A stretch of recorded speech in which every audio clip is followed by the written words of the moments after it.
Hi, this is Nathan. Today I'm going to address a topic that is important to many of us in the Northwest, in particular my family. That is continually diminishing salmon returns. Uh, my family, we've been fishing for, my grandpa fished for salmon, my dad does, I do. And every generation it seems like the salmon are smaller and there's less of them.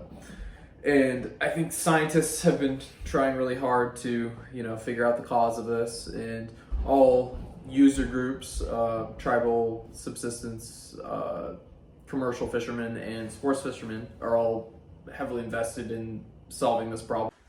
The act, the Marine Mammal Protection Act was necessary 50 years ago when it was implemented. However, it has not been updated since then, and as a result, pinniped populations have skyrocketed since there's no pressure on their populations.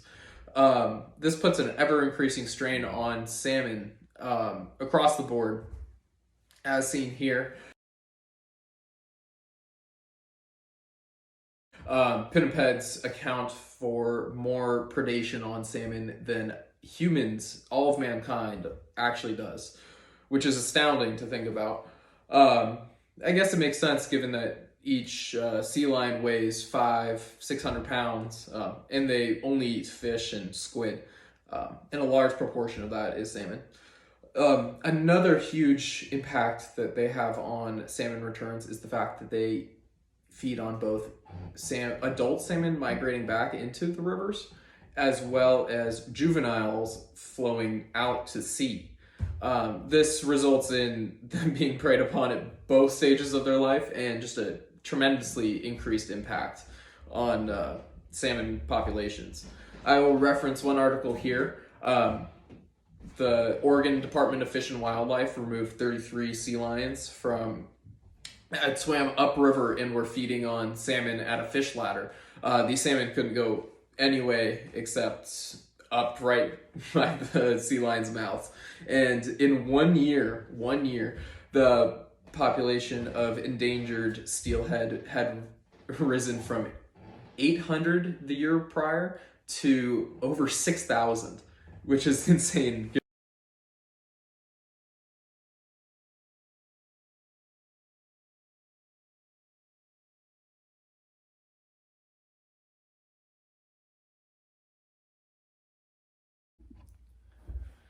A group that understands and has understood for generations this recently acquired scientific knowledge is Native Americans. There is a group on Facebook that I can link into the video that is advocating for the implementation of a commercial pinniped hunt for First Nations members.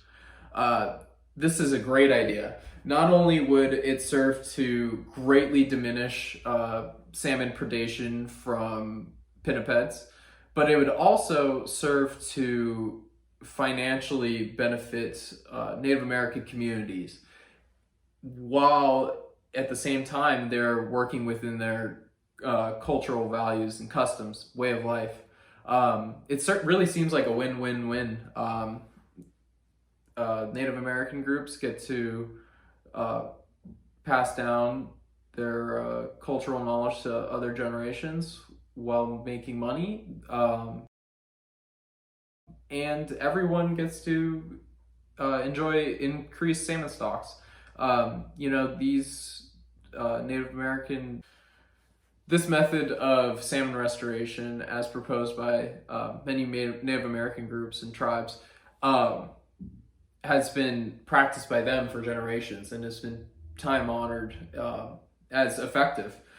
And this is especially true in comparison with recent work to restore salmon runs. For instance, last year, $1.5 billion was spent to study the removal of the Snake River dams,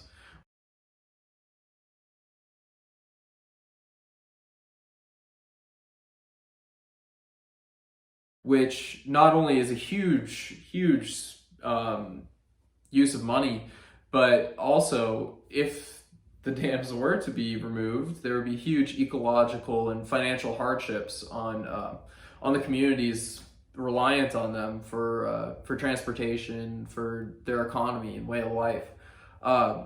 When seen in comparison with those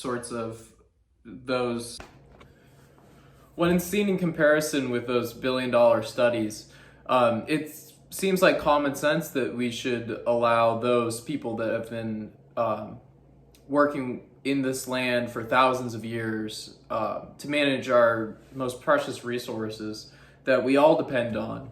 All of our economies subsist on this, and